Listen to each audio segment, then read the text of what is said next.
So ఇవన్నీ కూడా fake allegations. నేను మళ్ళీ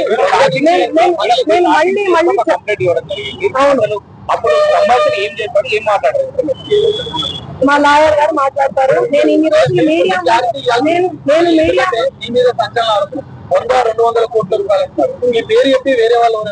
వసూలు చేస్తారనుకుంటున్నారా? ఇప్పుడు నా పేరు చెప్పి ఎవరో వసూలు చేశారు, నాకేం తెలుస్తుందండి? ఆయన ఏమంటున్నాడు? ఎలా రెస్పాండ్ అవుతానండి నేను? ఇప్పుడు నా ప్రోగ్రామ్స్ అన్ని వదిలిపెట్టేసుకొని నేను రెస్పాండ్ అవ్వాలా? నిన్న కూడా కేసు పెట్టారు. నిన్న నేను ఇబ్రహీంపట్నంలో శ్రీదత్త కాలేజ్ లో నేను ప్రోగ్రామ్ చేయడం జరిగింది. అది వదిలేసుకొని నేను వచ్చి నేను సంజాయిషి ఇచ్చుకుంటా కూర్చోమంటారా నన్ను? చెప్పండి. ఎందుకు ఉంటారండి క్లోజ్ ఫ్రెండ్స్? మా బంజారా కమ్యూనిటీ వాళ్ళందరూ కూడా ఎందుకు చాలా మంది ఉంటారండి. ఉస్మానియా యూనివర్సిటీ ఉన్నారు, కర్ణాటక యూనివర్సిటీ నుంచి ఉన్నారు. నా ఓన్ చేసుకుంటారు మా అక్క అని చెప్పి. మా కమ్యూనిటీ వాళ్ళు, నేను కూడా మా కమ్యూనిటీ అని చెప్పి నేను కూడా మాట్లాడతాను ఓన్ చేసుకొని. అరే తమ్మి అనుకోని అది ఇది అనుకుంటా మా భాషలో మాట్లాడతాను. నేను కంప్లైంట్ ఇచ్చిన సుబ్బారావు మీద కంప్లైంట్ చేస్తున్నారు. ఇప్పుడు నేను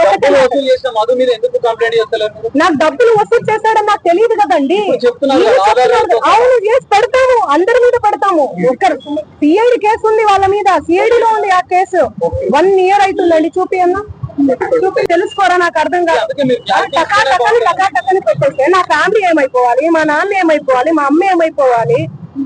కొంచెమన్నా మీరు ఆలోచించాలి కదా ముందు వెనక. నేను అలా చేస్తానా?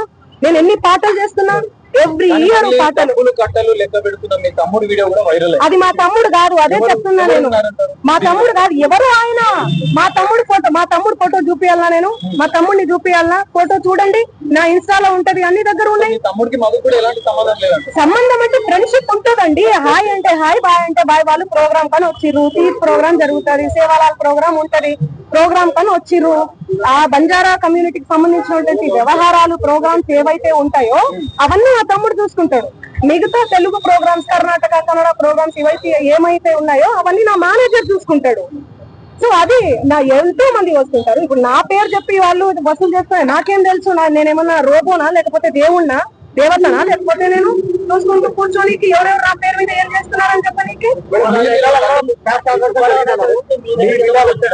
మీడియా వాళ్ళందరండి మా ఇంటికి రండి. గతంలో క్లారిటీ ఇచ్చారు, కోకాపేటలో స్కూలు, హాస్పిటల్, కోకాపేటలో స్కూలు, పబ్బు అవన్నీ యాడున్నాయో తెలీదు. ఆ బిజినెస్ మైండే ఉంటే ఎప్పుడో పెట్టేసుకునేదాన్ని. నీ పాటల ప్రపంచంలో ఎందుకు బతికేదాన్ని? నాకు పాటలు పాడడం, పాటల ప్రపంచం తప్ప ఏమీ తెలియదండి. నాకు నిజంగా డబ్బు ఆశ ఉంటే లాస్ట్ ఇయర్ ఎన్నికలు 2023 ఇక్కడ, 2023 ఇక్కడ, 2024 అక్కడ జరిగింది. నేను ఏ ఏపీలో గానీ, ఏ తెలంగాణలో గానీ ఎక్కడన్నా కనిపించినా ఎన్నో మనీ ఆఫర్ చేసిర్రు. నాకు కోట్లు ఇస్తామని చెప్పి, అయినా కూడా నేను కనిపించలేదు. ఎందుకంటే నాకు డబ్బు ముఖ్యం కాదండి, వ్యక్తిత్వం చాలా ఇంపార్టెంట్.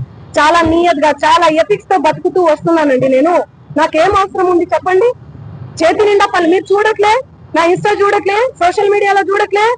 ఒక్క పాట చేస్తే ఎందుకంటే ప్రజలు ఇంతగానం ఆశీర్వదిస్తున్నారు? ఎందుకు 100 millions పోతున్నాయి? ఎందుకు మీ అందరూ కూడా లైక్ చేస్తున్నారు? చెప్పండి. నాకు ఏం అవసరం ఉందండి? వీడియో ఉంది, ఆ ఫోటోలో, ఆ కట్టల ఎంచే ఫోటోలో ఎవరున్నారండి? వీడియోలో కట్టలు పైసలు ఎంచే వీడియోలో ఎవరున్నారు? ఈ ముఖం ఉందా? సంబంధం లేని విషయం, మాకు సంబంధం లేని విషయం తెచ్చి మా మీద ఎందుకు రుద్దుతున్నారు అనేది నాకు అర్థం కావట్లేదు. సెన్సిటివ్ మ్యాటర్ అండి ఇది. కొంచెం ఆచి తూచి వెరిఫికేషన్ చేసుకొని మీరు వేయాలి మీడియాలో, సోషల్ మీడియాలో కానీ, ఈ మీడియాలో కానీ. దయచేసి చెప్తున్నా, నేను మళ్ళీ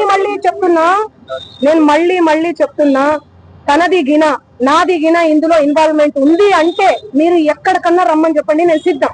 మీడియా మిత్రులందరికీ కూడా చెప్తున్నా, నాది ఇన్వాల్వ్మెంట్ లేదు ఈ కేసులో అని అంటే గిన మీరు ఆ సుబ్బు అనే అడ్వకేట్ ని మీరు ఏం చేస్తారనేది నాకు మాట ఇవ్వాలి. సిద్ధమా? దానికి చెప్పండి, సిద్ధమా? చెప్పండి. మీరు ఇంతగనం నన్ను క్షోభ పెట్టాడు కదా, ఇంతగనం నన్ను హరాస్ చేస్తున్నారు కదా, ఎక్కడ చూడు మంగ్లీ. మంచి విషయాలు ఎక్కడ స్క్రోల్ చేయరు. ఈ విషయాలు, ఈ నెగటివిటీని ఎందుకు ఇంత సెన్సేషనల్? మీడియా అసలు అదే చెప్తున్నా. నేను ఏమని చెప్పా? మీడియా ఫ్యామిలీ నుంచి వచ్చా అని చెప్పానా? అదే చెప్తున్నా నేను. సాగర్ గారు, నేను అదే చెప్తున్నా, మీడియా ఫ్యామిలీ నుంచి వచ్చాను సాగర్ గారు. ఇన్స్టాగ్రామ్ లో ఆ రీల్స్ అవన్నీ మీ చెల్లి మీదనో మీ అక్క మీదనో వస్తే మీరు ఎంత బాధపడతారు? నేను అదే చెప్తున్నా. మీడియా నుంచి ఒక్కొక్క మెట్టెక్కి సింగర్ గా ఇంత డెవలప్ అయ్యారు కదా, మిమ్మల్ని ఎందుకు టార్గెట్ చేస్తున్నారు? అది మీరు చెప్పాలి. మీరు ఏమనుకుంటున్నారు దానికి సంబంధించి? నాకు తెలియదు అది, ఎందుకంటే నేను మీడియాలో వచ్చి ఇంటర్వ్యూలు ఇస్తలేను, మరి ఏమో నాకే తెలియదు. ఎందుకంటే నా పని చెప్తుంది, నేను పని చేసుకుంటూ వెళ్తున్నా.